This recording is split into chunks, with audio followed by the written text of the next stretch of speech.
Halo, selamat datang di channel Ruang Taktik. Nah, jumpa lagi nih sama saya dan Mas Fayat kali ini.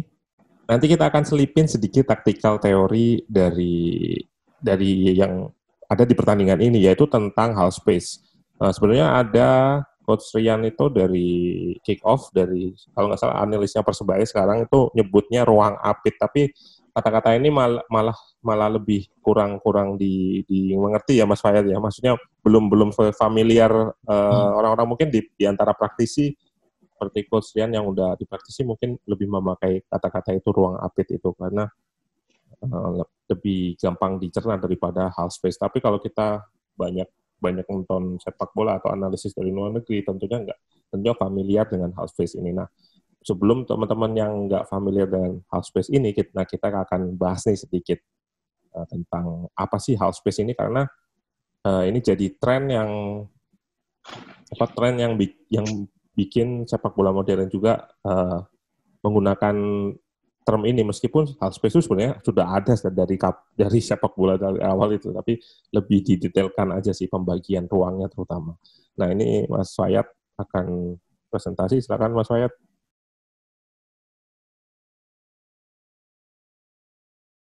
Kok bisa dibilang Jurgen Klopp itu termasuk salah satu pelatih yang banyak menggunakan half space untuk sebagai outlet serangannya gitu. Sedangkan kalau Jose Mourinho kita tahu sendiri juga termasuk salah satu pelatih yang terbaik dalam urusan bertahan, dalam artian blok pertahanannya itu memproteksi wilayah-wilayah yang strategis ini.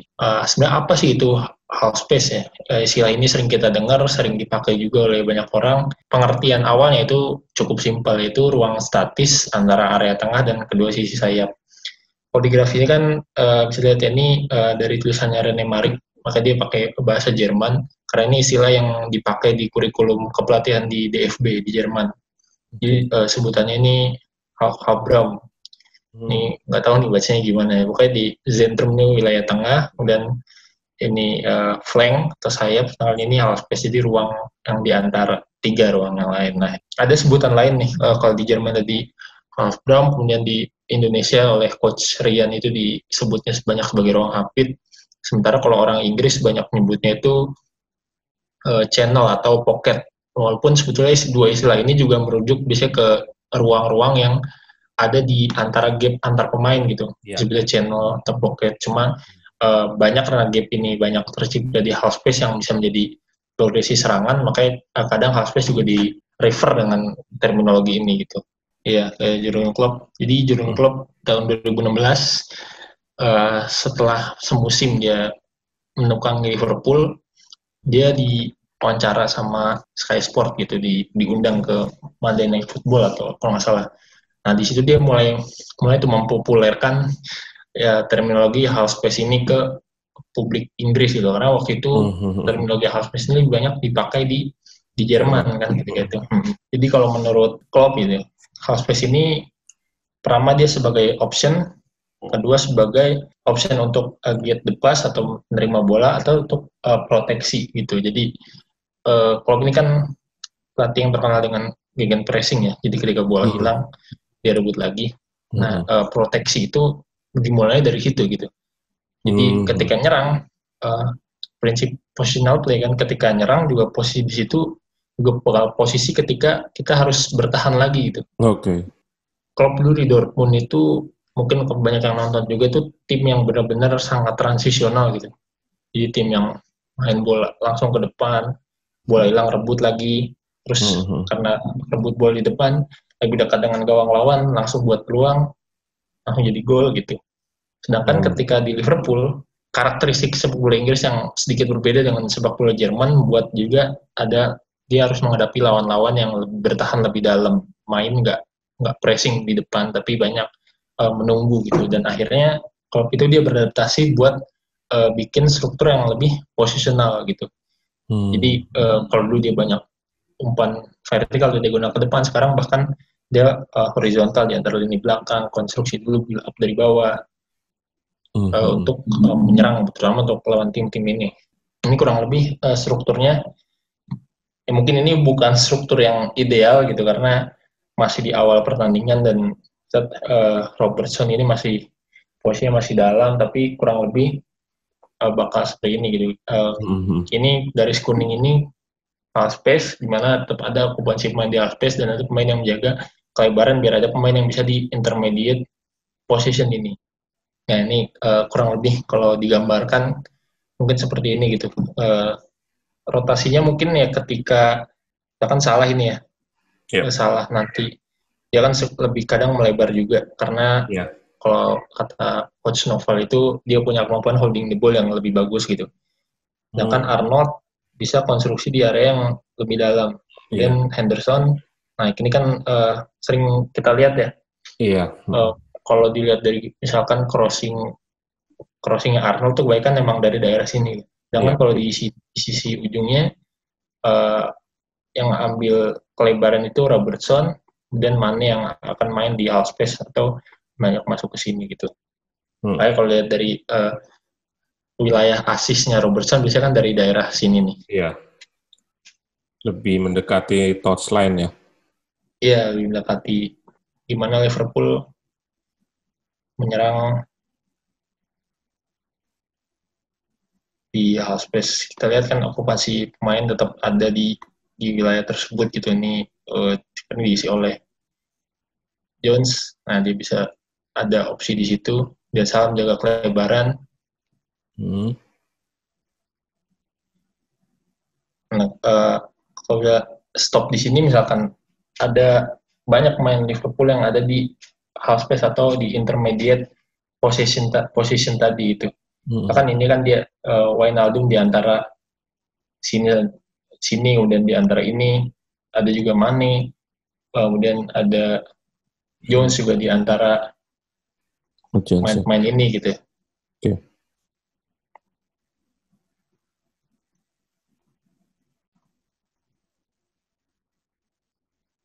Nah, ini karena koneksinya ini nggak ada Robertson di sini, tapi Mane masih bisa kombinasi sama Wijnaldum.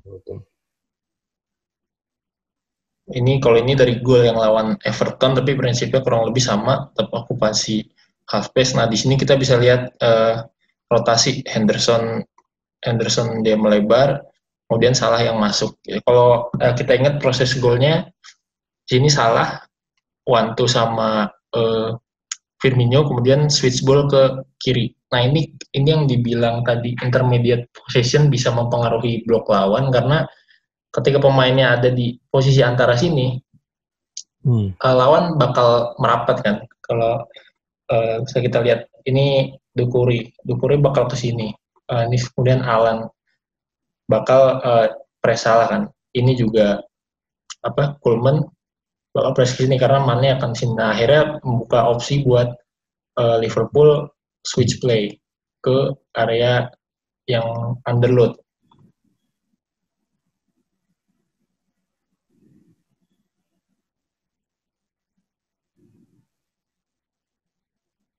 Nah, kalau ini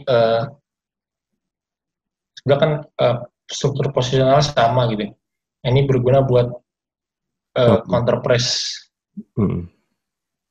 Counter press atau ngerebut kembali. Bisa diulang Mas, itu tadi kan. Oh iya. Intinya waktu kehilangan bola. Ini ketika bola kan nah ini kan hilang bola nih. Nah, hilang bola. Tapi ada Salah dan ada Henderson. Ya lawan nggak bisa langsung progres yang ibaratnya langsung bikin fast break atau serangan balik gitu. Bandingkan kalau misalkan emang dia sebenarnya nggak ideal gitu. Misalkan Salah ada di sini, sementara bek kanan juga overlap di sini. Di sini nggak ada orang. Akhirnya kan Wolves bisa bikin kombinasi dan bikin serangan balik gitu. Nah ini Salah bisa rebut lagi.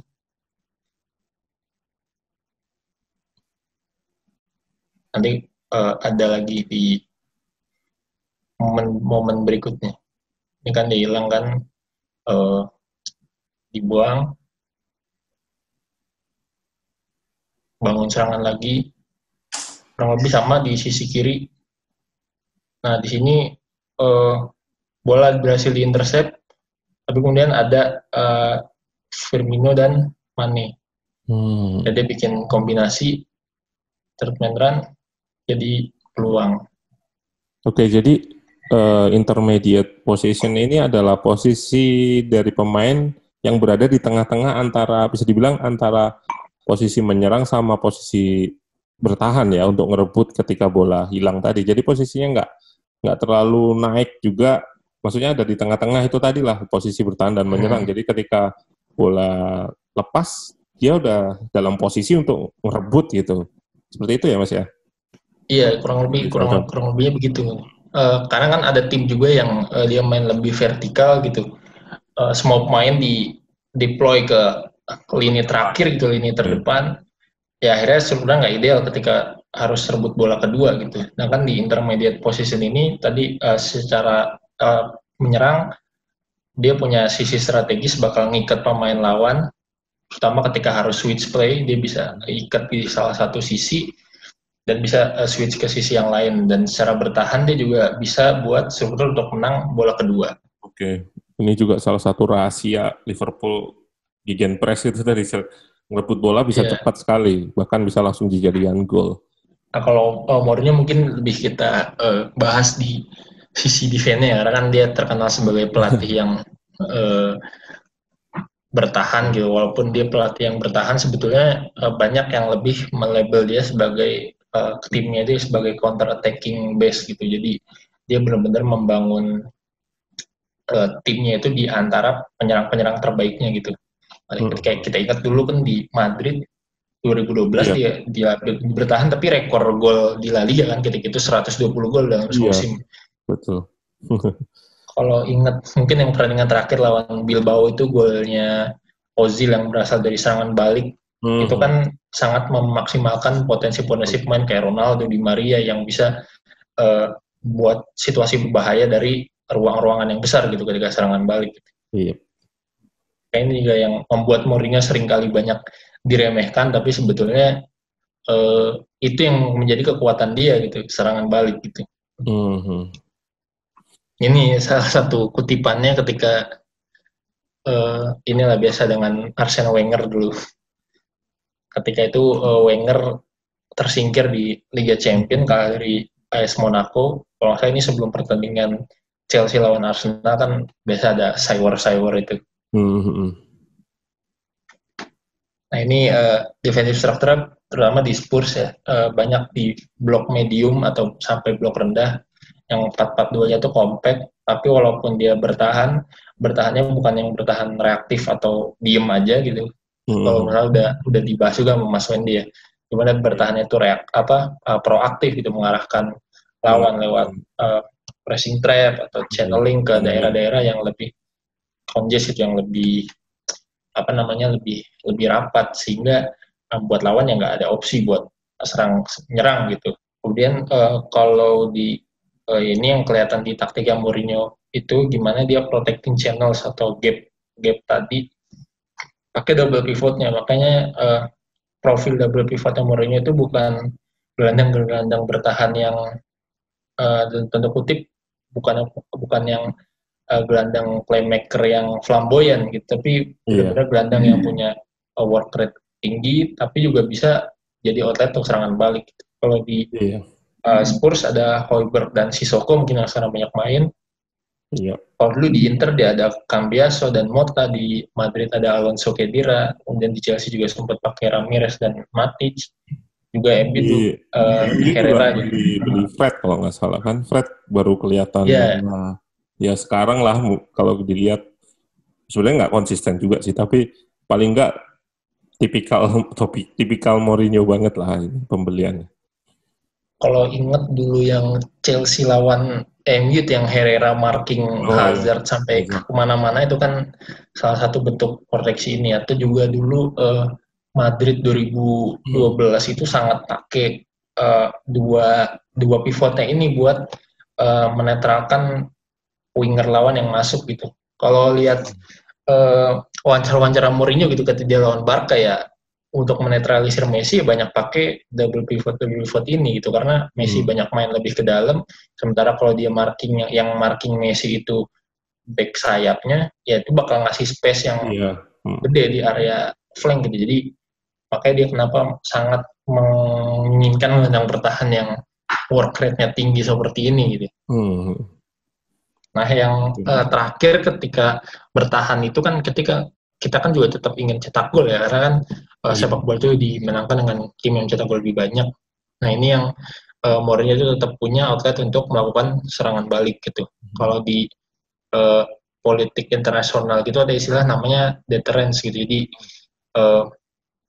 ini ibarat kita nggak mau nyerang negara lain karena kita takut diserang balik gitu. Nah, kalau deterrence-nya ini di Spurs itu kelihatan di adanya duet Ken dan Son dan mungkin Bergwijn dan Lo Celso ya, karena ketika lawan Spurs kita nggak berani gitu bermain terlalu terbuka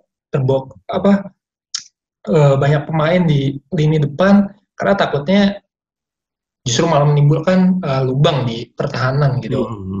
Nggak mau terlalu banyak pemain yang terlibat di dalam menyerang ya, artinya all out attack karena ada Kane dan Son ini, bahkan ya ada Bergwijn, terus ada Lo Celso yang dari lini kedua. Iya, jadi kan ada ancaman juga gitu, kita nggak bisa walaupun lawan bermain bertahan dengan blok yang kompak, kita harus serang dia dari sisi manapun, tapi kan tetap kita nggak bisa melupakan faktor transisi tadi gitu. Nah ini kurang lebih strukturnya Spurs ketika 4-4-2. Biasanya striker ini atau gelandang serang bakal banyak kasih cover shadow untuk dia progres lewat tengah gini, karena pertama dua pivot ini bakal ngejaga pemain yang ada di half space atau di channel ini dan bakal diikutin ke manapun gitu. Misalkan dia lari ke sini, bisa ke sini, dia bakal ikut ke sini gitu. Nah ini makanya penting kenapa untuk terus jaga cover shadow, nggak bisa progres langsung lewat sini, biar nanti kalau misalkan dia bisa progres lewat sini kan ada space yang gede di sini nih, karena dia kan ngikat ini dua. Makanya sebisa mungkin diarahin ke sisi yang lebih bisa dinetralisir gitu. Iya. Ini juga kebantu kan pemain-pemain kayak Bergwijn dan Son itu bukan pemain winger yang malas untuk track back, malas untuk bertahan. Bahkan Bergwijn itu kadang juga bisa ikut tracking lawan sampai lini belakang kan gitu. Iya benar, sampai membentuk 5 back bahkan gitu, sampai ke wing. Dan ini juga shape ini terjadi ketika Mourinho pakai formasi lain gitu. Kan dia juga kadang pakai 3-5-2 ya. 3-5-2 malah mungkin lebih ekstrim lagi karena di belakang sudah ada 5 back dan gelandangnya juga bakal tetap ikut pemain lawan yang bikin cari ruang di sini gitu. Ini kurang lebih shape-nya. Ini tadi Bergwijn yang sempat disinggung gimana dia bisa ikut bertahan karena ini Arsenal mau bikin situasi overload di half space. Jadi kalau sini mungkin nanti kan endingnya itu si Lo Celso bakal tutup ruang di Bergwijn bakal tutup ruang sini, jadi Arsenal nggak bisa progres lewat area yang free ini. Iya, andalan mereka tuh di kiri. Iya kan, karena Saka dan Tierney bisa buat overload juga di situ. Kurang lebih ya sama dengan klipnya Mas Wendy juga nih, yang Bergwijn akhirnya press arahin ke dalam, terus juga Lo Celso yang sekarang giliran cover shadow Partey. Bisa kita lihat juga kan gimana Højbjerg dan Sissoko ini tracking lawan yang masuk di ruangan tersebut. Ya akhirnya bisa begini, tapi kondisinya nggak ideal karena Tierney-nya tetap harus masih dapat ketemu lawan gitu. Iya. Aurier nggak tertarik ke sayap ya. Nah ini yang jadi salah satu celah gitu sebetulnya di terhadap orientasi penjagaan si dua double pivotnya Spurs tadi gitu. Itu ketika Arsenal bisa bikin overload terhadap salah satu pivotnya. Ini gila nih. Nah ini kalau diperhatikan tadi kan ada gerakannya Willian ya.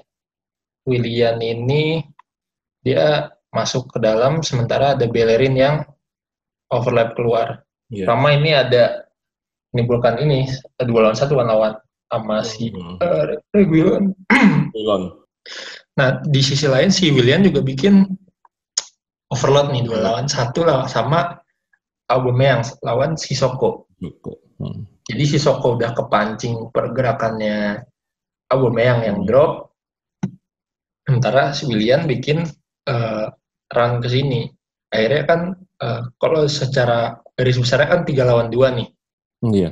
Nah ini Son kan nggak ikut si Bellerin karena emang dia fokusnya tadi tutup area sini dulu kan, karena tadi masih di blok yang lebih menengah gitu. Agak tinggi. Nah terus situasi lain mungkin juga udah dibahas nih kalau sama Mas Wendy, itu jarak antara pivotnya yang ketarik gitu, karena ya mereka ikutin masing-masing lawan di masing-masing areanya kan. Iya. Kalau ini bisa Nah ini Sissoko kan dia ikut Werner di area sini, dan Højbjerg tadi dia karena bola tadi di kanan, tadi dia ikut Kovacic, sementara Ndombele nomor 10 dia ikut Kante nomor 6 gitu. Oke. Jadi nah, ada gap nih antar pivotnya nih, ya kan? Ini juga ada in mekanisme sebelumnya gitu. Jadi Mount kan yang harusnya pemain yang banyak main di sini, tapi dia agak turun nih. Jadi punya konsekuensi struktural juga gitu. Jadinya Chelsea punya banyak orang di bawah. Jadi ketika Kane yang harusnya melakukan cover shadow biasanya gitu ya. Nah akhirnya Chelsea tetap punya progresi kan ke Mount. Nah ini kan ada jarak yang besar gitu, nanti buat Abraham bakal turun, dan ketika misalkan Abraham turun ya otomatis diikuti. Back Spurs juga akan ikut, dan ketika Back Spurs ikut akhirnya dia kurang orang di belakang gitu. Tapi kalau dilihat ini lanjutannya gimana? Kalau di sini emang kepotong sih, karena pertama struktur Chelsea juga nggak ideal buat ini. Kalau misalkan ada Mount atau Kante yang bisa kasih opsi bola kedua dan nanti kasih third man run ke Werner, mungkin bisa lebih bahaya gitu. Dan ini Kovacic juga dia masih jauh dari bola. Dan kalau misalkan mungkin dia bisa ada di sini gitu, bikin si Højbjerg-nya defend lebih ke sini, ya mungkin di sini juga bakal lebih ada ruang gitu. Nah ini saya berpikirnya malah dari mekanisme yang melebar ini antar dua DM-nya ini, saya berpikir malah itu ada trap-nya dari Mourinho gitu yang kayak seperti inilah, pasti umpan ke tengah dan back-nya bakal step up gitu. Tapi memang ada resikonya sih. Cuman di beberapa momen ya Eric Dier dan Toby cukup bagus sih ketika bertahan di front space gitu. Makanya mungkin ya kalau prediksi saya itu memang disengaja atau instruksinya memang biarin lah kalau memang gapnya ada. Nah itu tugasnya center back yang bakal nge-press step up, dan memang ada beresiko sih kalau ada orang ketiga gitu dari lawan yang bakal masuk. Mungkin emang Mourinho pasti sadar lah konsekuensi dari main orientednya ini ketika pivotnya diajak melebar gitu. Karena kan ini memang Chelsea progresnya kan banyak lewat flank ya, tiga ini. Misalkan di kanan main ini, kalau di kiri ada Chilwell juga di sini. Di sini memang akhirnya kurang occupied.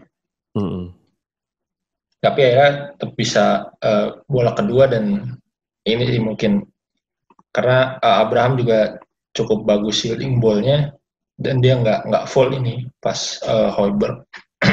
Yang intinya kan tetap karena situasi Spurs-nya defense-nya udah nggak terstruktur, jadi lebih ada peluang gitu. Oh iya. Nah ini lawan Palace kemarin mungkin peluangnya kurang lebih sama sih. Ini tapi offset nanti si BNTK-nya. Ini kan Højbjerg sama eh, ini juga nih Easy. ke kanan dia. Siapa ya? Ini klub kalau nggak salah, dan Rose Club. si Sissoko jaga Eze kalau nggak salah ini. Jadi dia kan ada yang free nih. Oh iya. Ada sih Ndombele juga nggak ikut, kalau tadi di klip pertama kan ikut tuh Kante di mana gitu. Nah ini karena ada free di sini, jadi dia bisa bikin kombinasi. Cuman sayangnya memang ya Benteke telat turun, jadi offset. Oh ini Zaha. Padahal sebetulnya peluang yang cukup clear gitu. Karena kan ya ketika si Zahanya akhirnya free di sini gitu ya, akhirnya mau nggak mau kan Backnya. main ini Alduera itu kalau nggak salah ini, dia harus step up ya. Tetap aja ada gap nih. Misalkan katakanlah Benteke lebih mundur di sini aja gitu. Dia nggak offset bisa bikin one two sama Zaha, itu udah peluang bersih banget bisa dibilang gitu. Buat kayak Zaha kan